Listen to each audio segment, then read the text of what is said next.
Hey folks, what's up? What's going on? Your Weekend Gardener here. And today I'm harvesting seeds off of this collard green. And here are the seed pods right here. And what I do is I collect my seeds.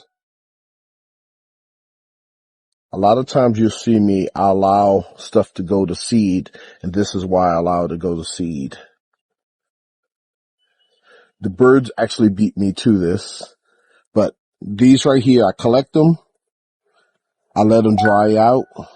Once they're dry, I take the seeds out and I replant them again for the next season. This way, I don't have to keep buying seeds and spending money when I can harvest my own. So this is a tip for the beginner gardener. You don't have to always buy seeds. You can collect your own. These are pods.